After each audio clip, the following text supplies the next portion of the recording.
your host, Mimosa, and co-host Kareem. Welcome to Sometimes We're Boujee and Sometimes We Hood, to healing, navigating grief. It's a podcast dedicated to exploring the complex emotions of loss, the road to healing, and the strength found in remembrance.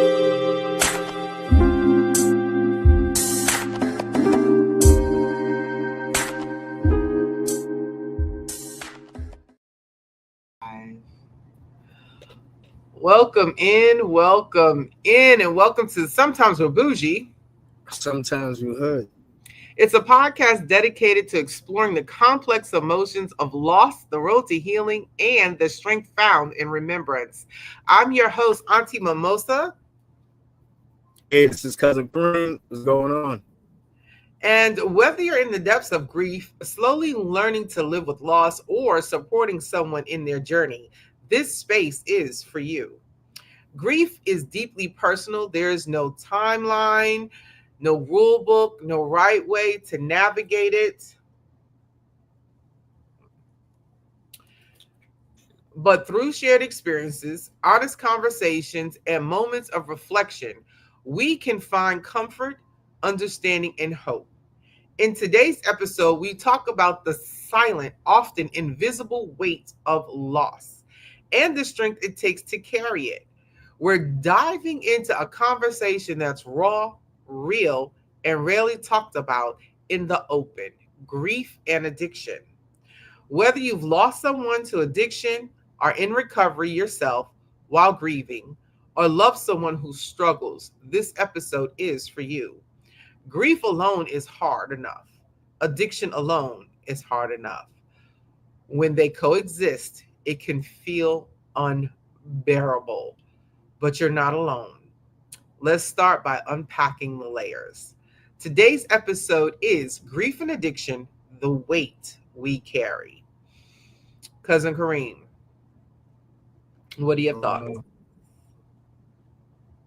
It makes sense. I mean, people, what I realize is that a lot of people don't think of things as addictions until probably somebody brings it up.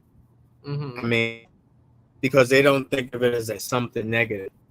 I mean, only recently people realize that sex was an addiction, Okay. because of the dopamine that comes from addictions. But, some things that people do, if you do it excessively, that's an addiction.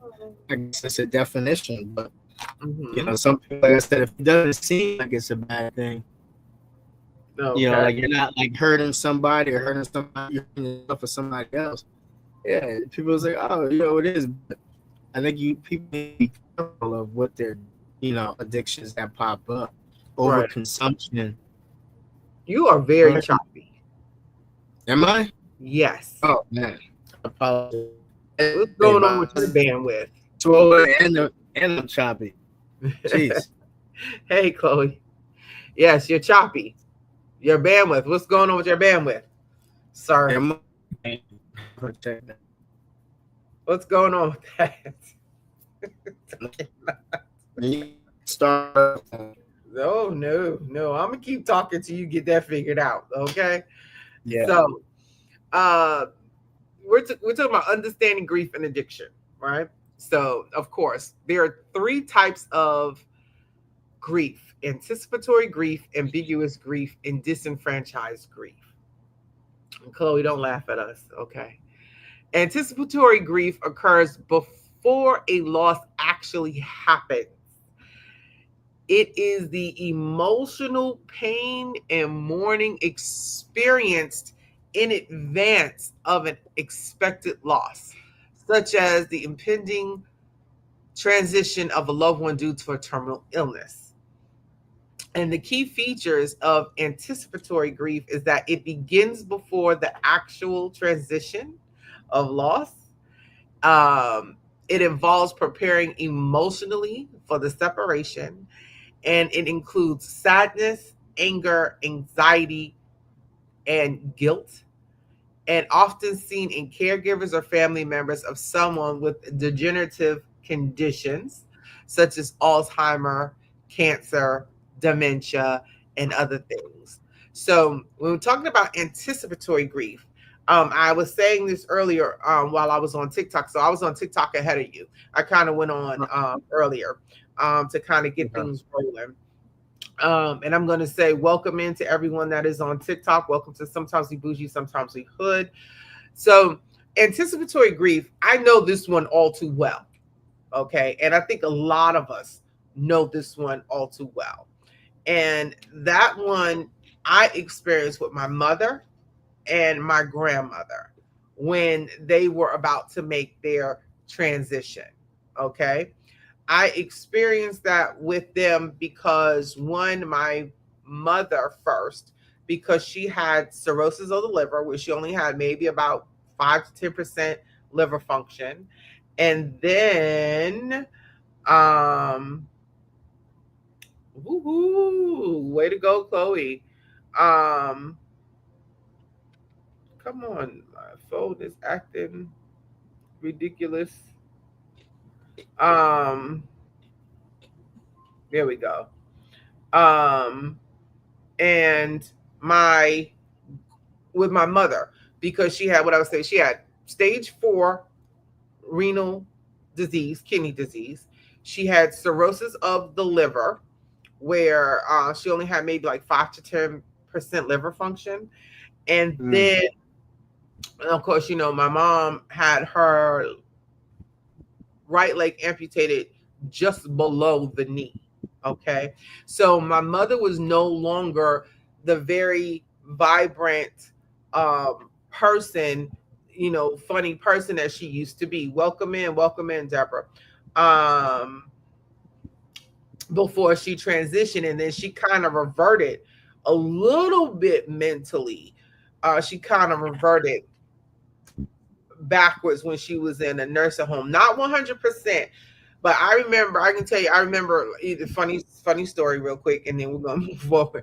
I can remember getting a phone call from the nursing home telling me that my mom was in a fight in her wheelchair with somebody else. Help me understand.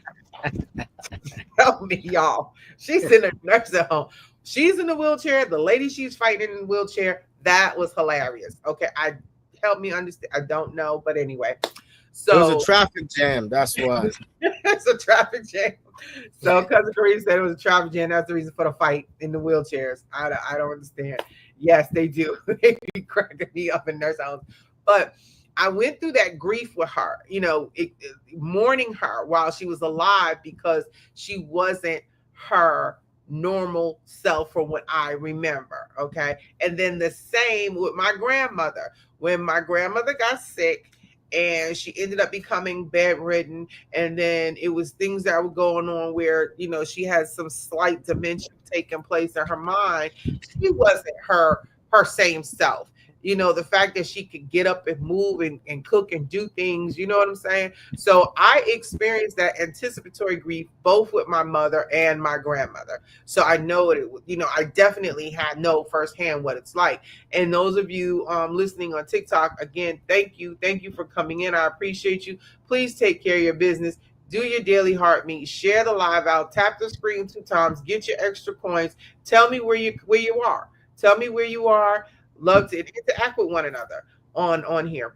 Like, come on, use this platform to get yourself situated. Okay. Um, but yeah, I had no. I mean, it was that and I think we all somewhere along the line have experienced anticipatory grief. Like if you have a loved one who's sick, you know what I'm saying? If you and especially today, it almost seems like everybody, some form of fashion, has some type of cancer. Or, if they're elderly, the Alzheimer's and the dementia, we gotta lay off the sugar, I can tell you that much. Okay. Yeah. So I definitely experienced that twice. Now, especially the anger and the guilt, okay? Because it's some of the anxiety. I definitely had that. Um, then there too, the second one is ambiguous grief or ambiguous loss, right? Ambiguous grief happens when there is a loss that is unclear or lacks closure, right? It occurs when a person is physically present but psychologically absent, like dementia, or psychologically present but physically absent, like a missing persons, or if you have a family member or someone who's incarcerated. Okay. Mhm. And the key features with that is lack of clear resolution or understanding what's going on, what's taking place, why, and trying to understand the process or what has taken place. That grief remains frozen or unresolved, right? And it's common in family members or families of people that have traumatic brain injury, addiction, or estrangement. So imagine you can relate to that, cousin Kareem. And the reason I say you can relate to that was the absence or the estrangement of your dad. Yeah. Okay. And Yep. then, right? And then ambiguous grief, it is hard to mourn or move on because the status of that loved one is uncertain. It's uncertain. Okay. And I also relate to the ambiguous grief because to me, it also happens with tragic loss. When you have a tragic loss, okay. So when I tragically lost Deej in 2021, you know, there was no closure there. There was no closure. I got a phone call at 6 o'clock in the morning telling me my oldest son was no longer here. Where was the closure? And I had just talked to him maybe the week before, or over that weekend, prior to that weekend. You know what I'm saying? So there's no closure there. I can imagine that mothers and fathers or families, experience this with family members that are incarcerated. Even though you can talk to them, you can go see them, but they're not physically present in the day to day life for birthday celebrations and family cookouts in the summer and holidays, right? Okay. Then the third one is disenfranchised grief. Disenfranchised grief. This is grief that refers to grief that is not socially acknowledged or supported. I'm going to say that again. Disenfranchised grief refers to the grief that is not socially acknowledged or supported. It happens when a person's loss is not seen as legitimate or worthy of mourning by society and others. Wow. That's crazy. That's heavy. That is heavy. So, You got to break it down. What kind of losses would that be? Some people who might not get that. since we Example. brought up incarceration, how about individuals who go to the electric chair Woo. or that's given a death sentence? Yeah. Now, their families, right? Their families may be mourning. This is what their families may be experiencing, the disenfranchised grief, because they feel isolated or invalidated, that no one is comforting them because their family member, maybe brother, sister, husband, uncle, daughter, whoever, is incarcerated and is given a death sentence and has to go to the electric chair. No one feels sorry for that family. No one is helping that family mourn or grieve that individual, right? That loneliness. Yeah. Right. Okay. And examples also include grieving a pet. Some people think, why do you have to grieve a pet? That's an animal. That the animal life didn't matter. Some people feel like that. But to you, that's important. That's Yeah. very important to you because that pet was your confidant. That pet was that pet was your fur baby. You know Yeah. what I'm Your saying? emotional support. Yeah. Emotional support. That's what that pet was to you, right? So why not grieve the pet? I'm a pet lover. I'm an animal lover. So when someone grieves their pet, I'm feeling that. I'm like, I get it. I understand it. Another example is grieving of an ex-partner. So you've been in a relationship or you've been married and your ex transitions, exits out of here, and your family and friends are looking at you like, why are you grieving this person? That's your ex. They Yeah. treated you wrong. You should not grieve them. All right. Okay. A miscarriage or a stigmatized death like a suicide or an overdose. And the reason this and I have to step back for just a moment. The reason for this topic today is because I lost a client 2 weekends ago, right? Because last my y'all this menopause brain. Okay, so last week was 4th of July. Sorry, last week was 4th of July. The weekend before that, a client I had a client transition, and this client was mental health, substance abuse, transitioned. I reached out to the mother because I understood the mother's loss because this was her child. He was 30 years old. At the same time, I also understand the relief she felt Right. because one, her son is no longer in pain. Because prior to this, he received a serious injury that left him paralyzed with Mm, two I don't know if I could say gunshots, but if I can't, F1 TikTok, okay, to the chest that left him paralyzed and in a wheelchair, okay. And I'm going to say that maybe he thought he was invincible because he survived that, right?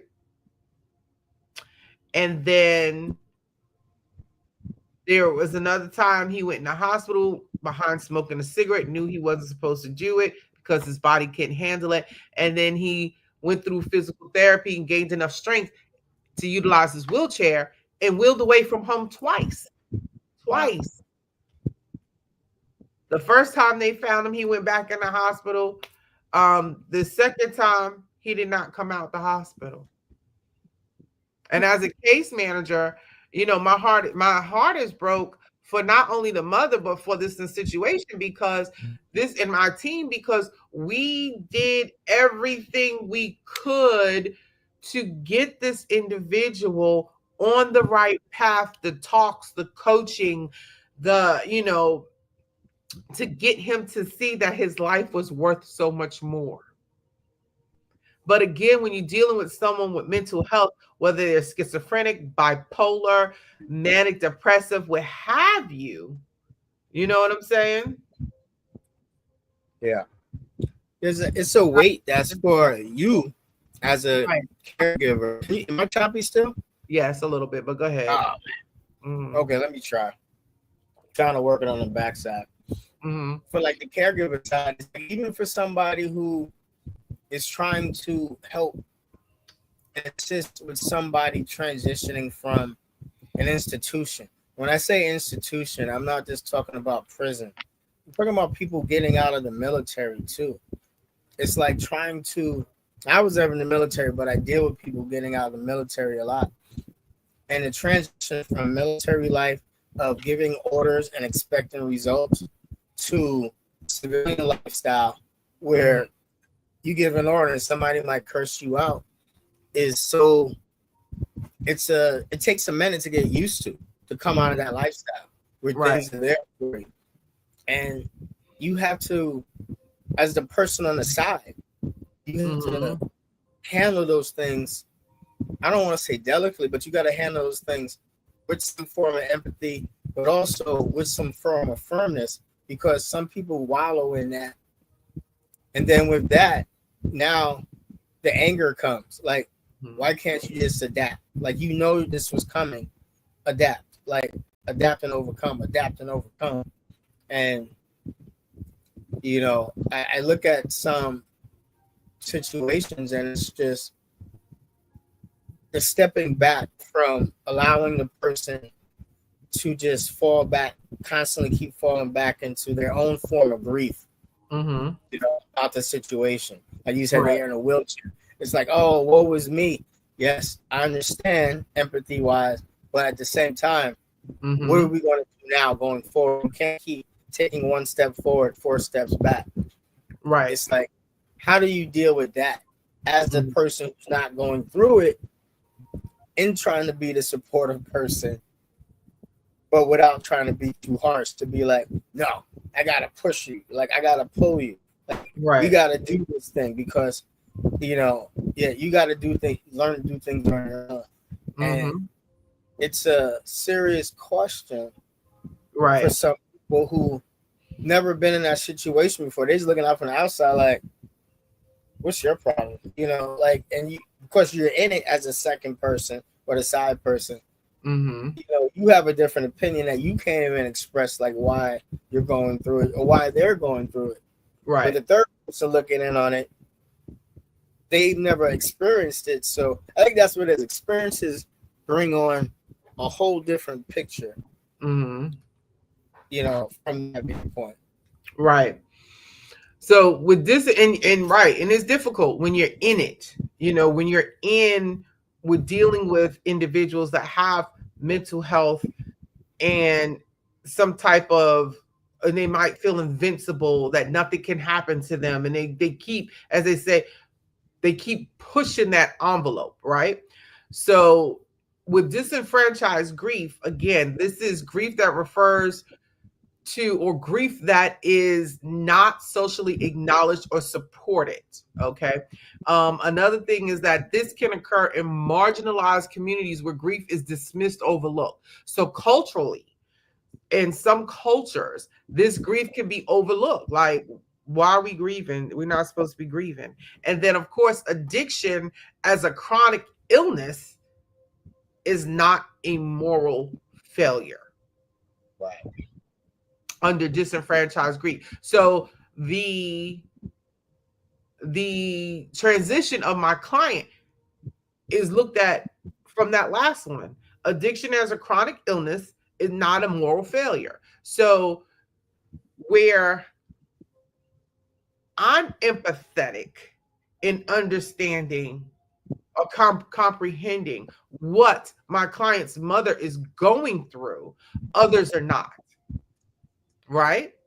Others are Yeah. not. They're like, he did drugs, he got what he deserved, and there's no support for her, where she Yeah. may feel isolated in this situation, right? Yeah. Okay. They So feel the consequences are the result. The results are based on the consequences, and right, then they take out that kind of that empathetic. Everything for me, sometimes, especially when it comes to like uh, cause and effect, mm-hmm, the empathy has to be put in there. Try to step in that person's shoes before you open your mouth and say something, because it's like if you've never been through it, then you definitely don't understand. And if you have been through it, that's when you need to kind of do the side by side comparisons, like where this and this, how was it this low? Because some people, they even still, if they've been through it, they still got right, something, an opinion to say. right, You know, right, right. And then everyone doesn't grieve the same way. Everyone is not receptive um when it comes to this. And this, I want to say that disenfranchised grief, that may be one of the most difficult to handle. That's one of the most difficult to handle. Um, so just quickly, addiction as a chronic illness. Okay, so to define that for those who may not know how addiction is seen as a chronic illness, is that it affects the brain's reward, the motivation and memory system. It alters brain chemistry and the function, and leading to compulsive substance use despite harmful consequences, right? So, and then the key characteristics, which is similar to chronic illnesses like diabetes or hypertension. And I also give a disclaimer, y'all. I am not a licensed therapist. I am not a psychologist. I am not a doctor. I am not a nurse. I am a case manager. I work with individuals that have mental illness, substance abuse. I have been in this field for over 25 years. So I definitely understand. And I've also, between mental illness and the medical field combined, um, this is it. Okay. So long term conditions, like key characteristics of addiction. So long term conditions with cycles of relapse and remission. And we all know, if you have a family member that has substance abuse or has some type of addictive illness, we all know what it is. They start, they stop. They start, they stop. They go into um, a rehab facility, they come out, they're good, something triggers them, they start right back. Biological basis involving changes in the brain, the structure and function, especially in dopamine regulation and impulse control. And then genetic and environmental risk factors play a role. And it requires ongoing management and support and not just a one time treatment. And that's the thing about addiction. It's not, when it comes to whether it's substance abuse or alcohol, it is not one individual, it's not one time. Sometimes we think, oh, go to rehab, go into, once you come out, you're good. No, they have to have support. That's why there's Al-Anon. That's why there's, AA. That's why there's all the different supports. ACT in mental health. There's ACT, Assertive Community Treatment Team. That's what I'm a type of case manager that I am. That's why there is, all these mental health agencies that are now existing to help these individuals navigate through life. Okay. Um, Addiction it's a serious thing, and again, when you add grief to it, when you add the two together, it's extremely difficult to manage. And I can tell you that, some of my individuals, they have experienced grief from losses of family members, mothers, fathers, grandparents, aunts and uncles, and they will turn to substance abuse. They will turn to substance abuse because of the fact that, one, majority of them are schizophrenic, and they will say that whatever substance they're using helps quiet the voices. It helps quiet the voices in their minds. The opposite side of that is it induces behaviors, negative behaviors, whether they become extremely aggressive or, they become medication non-compliant, because the medication they're taking and the substance they're taking, the two clash, so they stop taking their medication, right? Okay. Self-medicate. Right. Okay. So why is it not a moral failure? That's a question. Okay. Or what we're going to look at, why it's not, like, what is said that addiction is not a moral failure. So brain changes, right? Caused by substance impaired judgment, self-control, decision making, which makes stopping very difficult, even when a person wants to quit. So sometimes, like, you kind of wonder, like, why can't you quit? Or why did you start? You know, um, People with addiction often suffer from trauma, mental illness, chronic stress, which contributes to vulnerable. I can't say it, vulnerability. And I look at that statement and I want to say that is so untrue. But I don't, I want to say it's untrue, but again, it's on an individual basis, right? Because I know, and I can only speak to myself, I know what I've been through. I know what I've been through in my life. I know the trauma that I have endured. Okay, that some people don't know about, and what I've been through would put most people in a corner, rocking back and forth with their thumbs in their mouth. It would. Yeah. Okay, so I've been talking about trauma, childhood trauma, as far as being molested. Okay, being raped my freshman year of college, failed marriages, having to undergo mental abuse, physical abuse. I have been through some of my family. They're probably watching, going, "Oh my God, I didn't know she went through all that." Yes, I did. Okay, they didn't know it, but that's what I've been through. Okay. And again, that would make some people sit in the corner and rock back and forth with their thumbs in their mouth. And I look at that, the transition of my mother, the transition of my grandmother, the transition of my oldest child. You know what I'm saying? And I refuse, I just outright refuse to resort to drugs or alcohol or anything addictive. I refuse. Now, I don't know where that inner strength comes from and why other people don't have it, but I just know I refuse. And I sometimes I look at people and I go, why can't you adopt that same concept? But that's not for me to understand. I just know I've been through the things that I've been through to help other people get through those things as well. To show them that they can be they are survivors. You know what I'm saying? They don't have to become victims of addiction. That you don't need anything to cope. Exactly.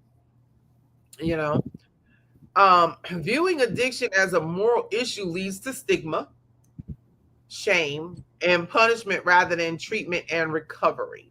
And then treating addiction like a moral failure discourages people from seeking help and perpetuates cycle of guilt and isolation.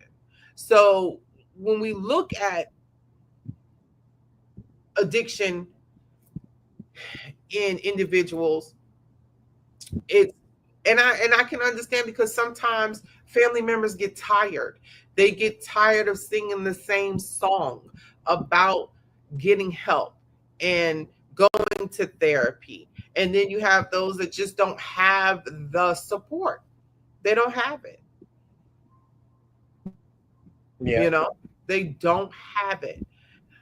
Would it Um, be also clear to say too that some people don't even know what support they need? Because yeah. I had a cousin uncle.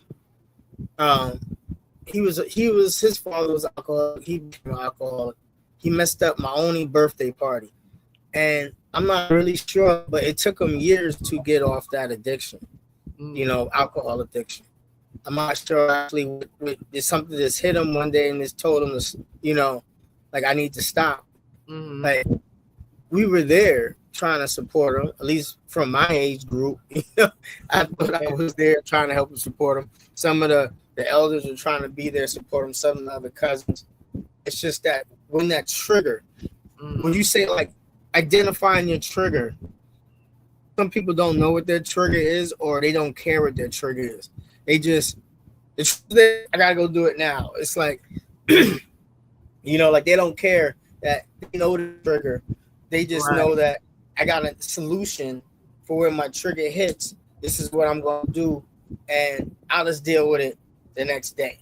Right. It's not about how much it affects the people that are trying to support you, or how much it affects yourself physically. Because at some point it catches up to you. All of that, the substance abuse or whatever. Like my wife's aunt, she was on drugs for years. And all of a sudden, she went to the doctor 6 months later, and she went for a cancer check because cancer is in her family. And then 6 months later, they're like, "Oh, sorry, yeah, stage 4." And it's just like, what, And that's like how, like, and then then you watch them go through their grief, like not what was me, but more so, it's like, how do I can't rectify the mistakes that I made in the past. Right. And that's right. Doing substance. I've been having this grief that I say caused me, to do that. It's like excuse upon excuse upon excuse. But in reality, it's a weight that they never figured out how to deal with. Right. It's not in their mind. It's not an excuse. In the family members' minds who are walking that grief, that I forgot what you said. Anticipatory grief. Grief, and the other grief where you just going through it on your own. Yeah. And it's like you understand what they went through. But at the same time, you're like still like, I was here. Like all we had to do, like I could, if you would have talked to me. Mm-hmm. I don't know. That's like my wife is going through. Is it's like that grief all the time. It's like there were solutions, but Mm-hmm. some people don't know or don't want to fall back on that person. Like I think because okay, let me back up. Mm-hmm. So my wife and aunt, my aunt to my wife is like a second mom. Mm-hmm. I think that sometimes ego gets in the way of asking for help Oh, because ego. yeah, because in that situation, she knew my wife looked up to her as a second mom. But Right. how do you go to your child? We've all been in that situation as parents. Sometimes you need to go to your child and Mm-hmm. ask for help. It is one of the most humbling experiences, whatever kind of help. You know it is financial, physical, even mental. You know what I mean? Mm-hmm. Where you just need to Yes. have a conversation to get like a different view because maybe the Yes. child can understand these Mm-hmm. complex thoughts. But when you have to humble yourself as a parent to go to your child or somebody who's younger than you and ask for help, Mm-hmm. some people I don't think some adults can't handle that. Right. And it's like I've sunk so low that I've got to go to the next generation to ask for help, even though that next generation might have more answers because it's the next generation. There Mm-hmm. might be answers out there that have been answered or the Right, because they solution have a has different come perspective. exactly. Because they have But right, the they have a people are different so perspective. Mm-hmm. yeah, but they're so egotistical that they rather try and deal with it by doing nothing to try to solve something else. Then they get addicted to something. And then so now it's two things: the original problem and the addiction. You know, and that's something my mother told me one time when my cousin uncle was drinking. Mm-hmm. She's like, you know why he does it? Because he's trying to escape reality. But what happens is when you come down from that, in this case, it was alcohol addiction, Mm-hmm. getting drunk, getting high, whatever, the problem is still there. And that Right. stuck in my mind. It's true. Why would I do something I know is physically going to harm me to get away from the situation? But now my situation has compounded because not only is the problem still there, but now I got to deal with the repercussions of the addiction. Mm-hmm. You know, it's the same thing I was saying for people who have addictions to sex. You can go bang out all you want, but the one time that condom pops, or if you don't even wear a condom, now you're stuck with something forever. And that something could be a child, or it's Or disease. disease you can't get rid of. Yeah, exactly. So you Right. thinking, yeah, I'm just getting it out. I'm just getting it out. We having fun. The other person enjoying themselves too. But now here you are. This addiction has caused a life changing event, and now you're like, oh, how do I handle that? Well, all addiction has a life changing effect, and you say ego. Is it ego? Is it pride? Some people may say it's both. But again, like you said, yes, you have, once you come down off of that high, that reality is still there. Yeah, It is still there, right? The problem is still in front of you. You know. I'm gonna say to the TikTok folks that are watching, if you have any questions, please type your questions. So you can ask myself or cousin Kareem if you have any questions. Um, so again, addiction and why it's not a moral failure when it comes to grieving or when a person becomes unalived or transition. Again, like treating addiction like a moral failure discourages people from seeking help and perpetuates a cycle of guilt and isolation. Community, this is where, like, I really believe community, we as a people really have to come together and build our communities back. We have to take our communities back. We have to build and go back and kind of create a new community. I don't want to say go back, but create a new community where we look out for one another, where as the elders we can say something to these young kids, these girls and young men. Pull up your pants, please fix your clothes, dress, pull yourself together, do not dress like that, and not have that backlash of you ain't my mama, you can't tell me what to do. But yeah, that's a whole nother uh conversation. But implications of the chronic illness model is that one, it promotes compassionate evidence-based care rather than blame, right? um it supports the need for long-term treatment plans, including therapy. We're talking about addiction right now. It supports the need for long-term treatment plans, including therapy, medication, and peer support, right? It encourages harm reduction strategies, which meet people where they are instead of demanding immediate abstinence. And it helps reduce social stigmas and integrate addiction treatment into mainstream healthcare. And stigma and silence around both, okay? And we definitely implement all of that into the agency that I work for, where a lot of addictions are treated with medication, other medications to help keep that craving down. The stigma and silence surrounding both grief and addiction have profound impacts, like not only on individuals experiencing them, but also on how society responds. Like in both cases, miscomprehension, misunderstanding, and judgment can isolate people at their most vulnerable um, times, and it prevents healing and support. So, with that being said, like if you know someone who has an addiction, who is grieving, like give them as much support as you possibly can. Take a moment to be empathetic and put yourself in their shoes to understand why they are doing what they're doing, why they are utilizing substance abuse, why they're utilizing alcohol to cover up their pain.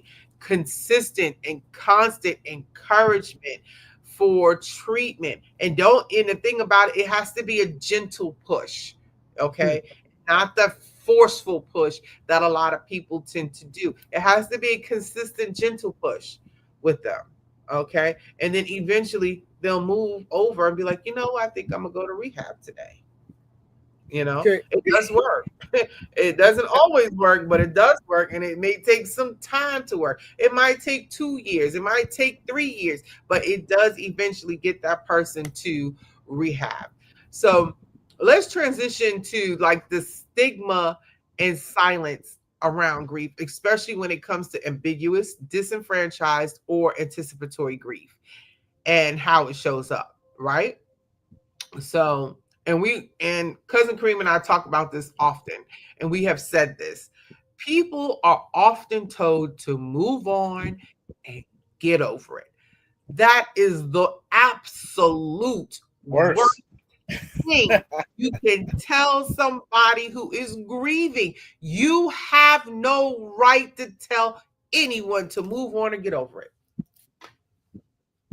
No right. Absolutely no right to do that. None. Zero. Well, let me play the advocate. So I used to work at a dealership, and this one I had a dude. They were millionaires. Son comes to work for the dealership. He comes in one day, and I just had knee surgery. So I had some oxycontin codone. He's like, yo, let me buy some pills for me. I'm like, man, I ain't bringing those pills. So anyway, he's like, I was like, what's wrong? What do you need them for? He's like, nothing's wrong, man. I'm on in pain. My dad, he wouldn't give me any gas money. And I was like, what? He's like, yeah, he wouldn't give me no gas money, man. He knew I needed to go out last night. And I was like, so he was upset. He's like, ever since my mom died, every time I ask him for something, he got mad. He doesn't want to help me. And so I made the connection that he's thinking my mom passed, my dad won't help me with things that I can help myself with.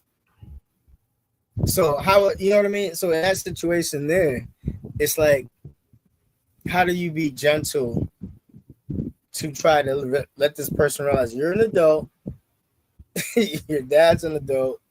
I understand, the situation that your mom passed, but you're working.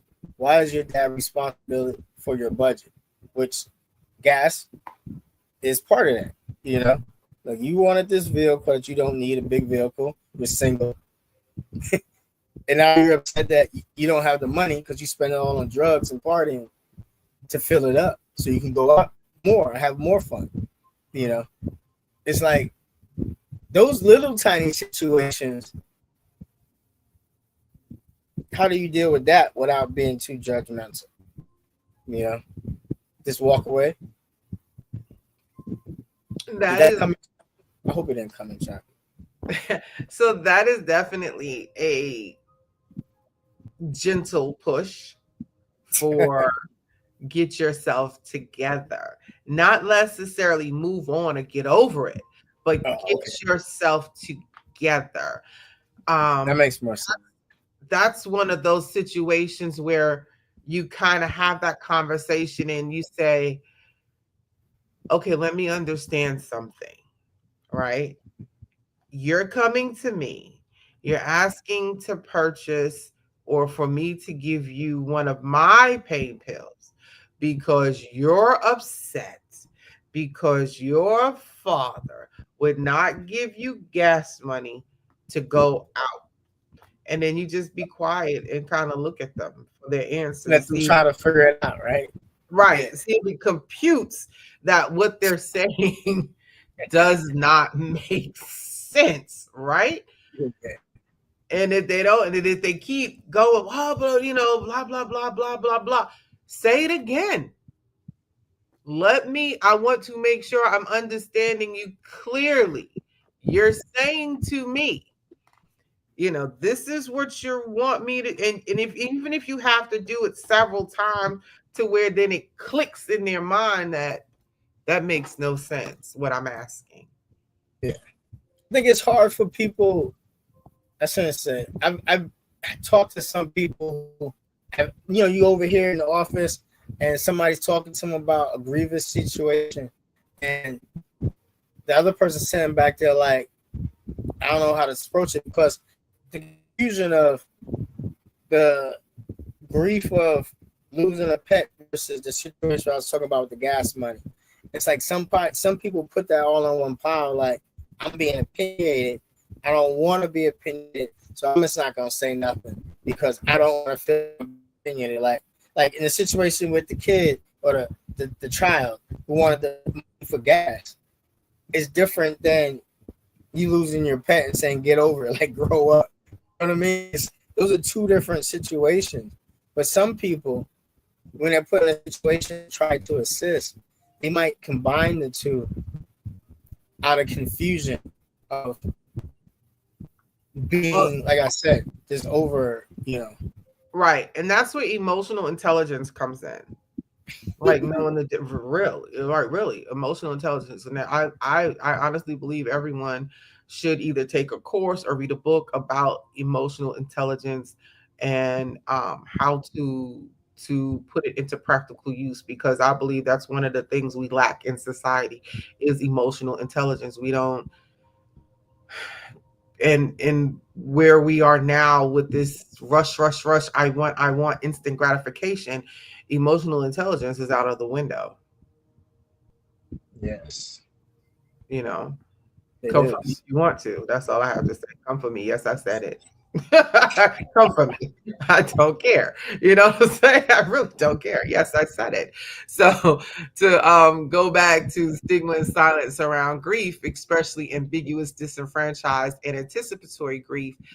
Certain types of griefs like miscarriages, loss of an ex, overdose are dismissed and even minimized, which makes it Yeah, much more difficult for the individual experiencing it because again they feel isolated in what they're going through. They feel as if no one comprehends or overstands, understands, or can empathize or sympathize with their grief.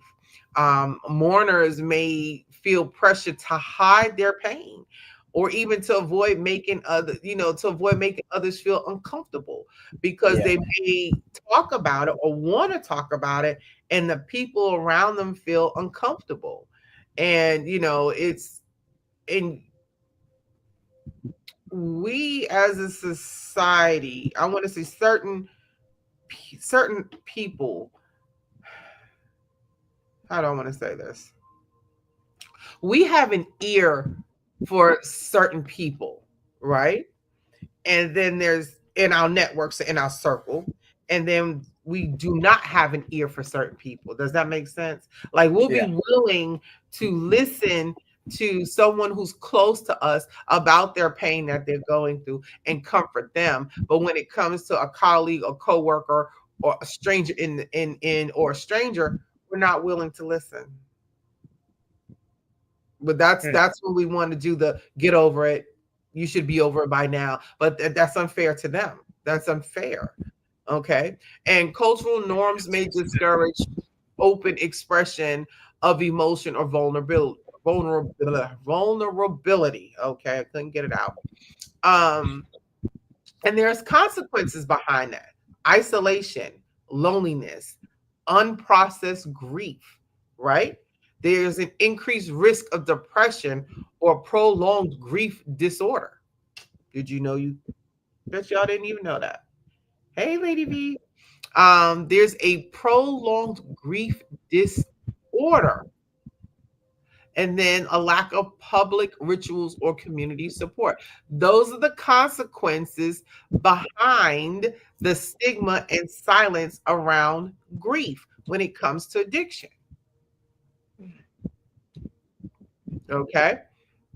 And then this is when it comes to grief. That's I'm sorry, stigma and silence around grief. Now I'm gonna move on to the stigma and silence around addiction.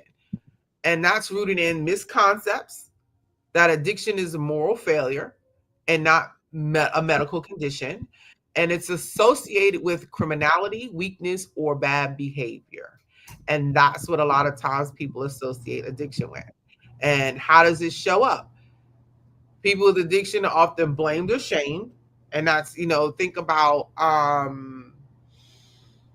any families or family members, and you have that one cousin that comes to the family cookout and everybody knows this family member does or have substance abuse, and it's like you know, turn your nose up at them or you don't want to talk to them. There's judgment that's passed. you know um Families may hide the issue out of embarrassment or fear of judgment. We just talked about that. I just said that. And and those in recovery may feel unable to speak openly about their journey. And that's how people heal. They heal speaking openly about their journey.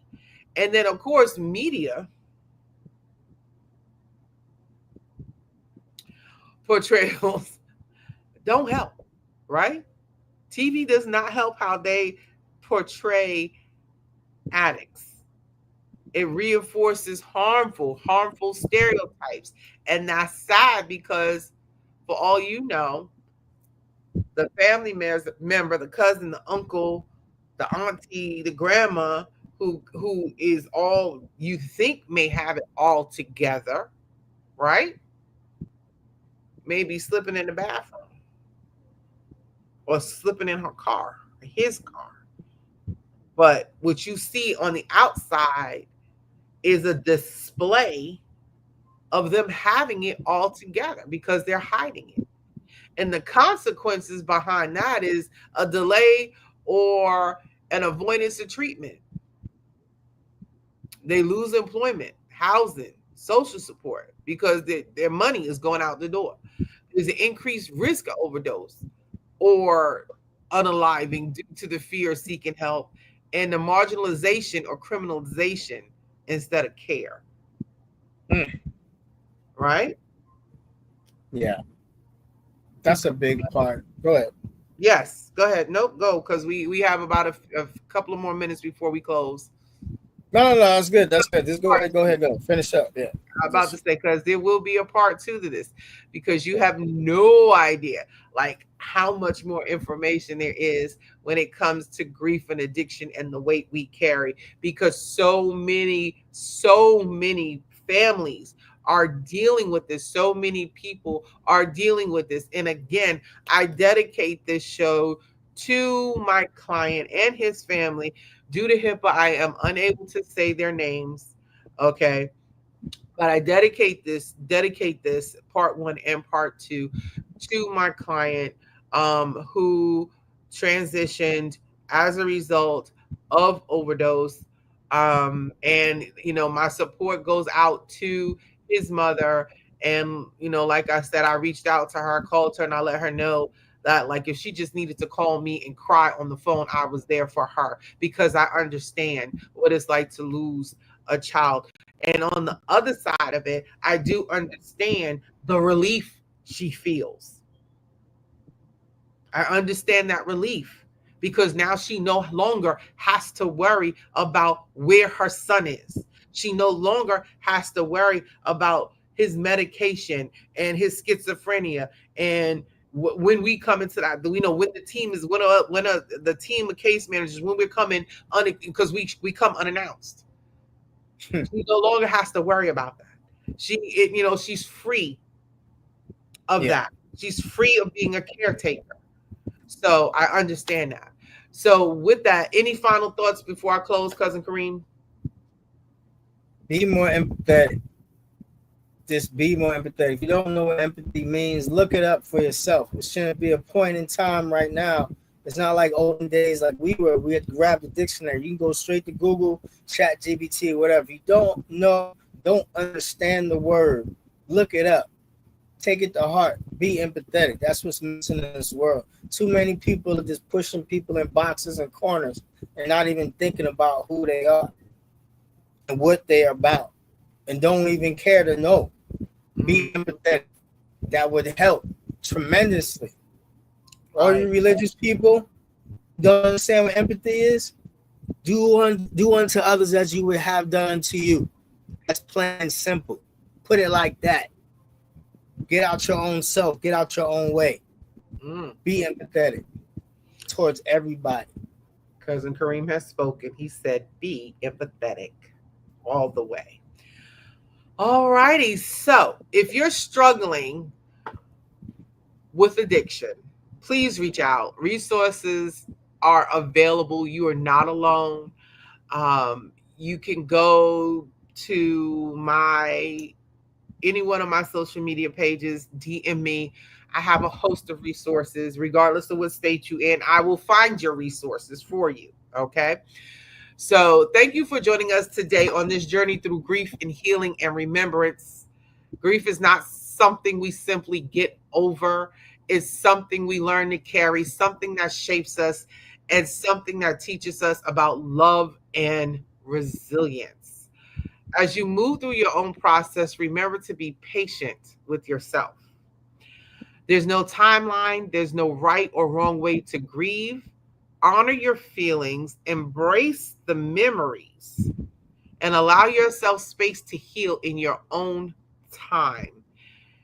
If today's episode resonated with you, we love to hear your thoughts. Please feel free to reach out, share your story, or let us know how grief shaped your journey through life. And if you know someone who might need this conversation, please share this episode with them. You can reach out to us on Instagram at Queen of Life Empowerment or SBSH Grief Podcast or Man of Faith for Cousin Kareem. Facebook at Sometimes We Boujee, Sometimes We Hood. Please, any one of you, anybody listening on any of these platforms, go to Facebook, like Sometimes We Boujee, Sometimes We Hood, so we can actually do the live podcast from there. TikTok at Sometimes We're Boujee and Hood. Again, um, the national helpline for anyone who has addiction is 1-800-662-HELP. That's 1-800-662-HELP. Okay. There are grief recovery methods. All right. There's also the Compassionate Friends. That's a grief support group. You also have Al-Anon and Nur-Anon. And then there's local grief and addiction recovery groups. So please reach out if you need that support. Until next time, be kind to yourself, hold space for your emotions, and remember, you are never, never alone in this journey. Take gentle care of yourself. You are carrying the most beautiful love there is. You don't have to walk this road in silence. Your love and your light still matter. Yes. Until then, see y'all next week. Again, there will be a part 2. There will be a part 2. All right. Thank you. All right. Thank you. Thank you. Thank you. Enjoy. It's a podcast dedicated to exploring the complex emotions of loss, the road to healing, and the strength found in remembrance.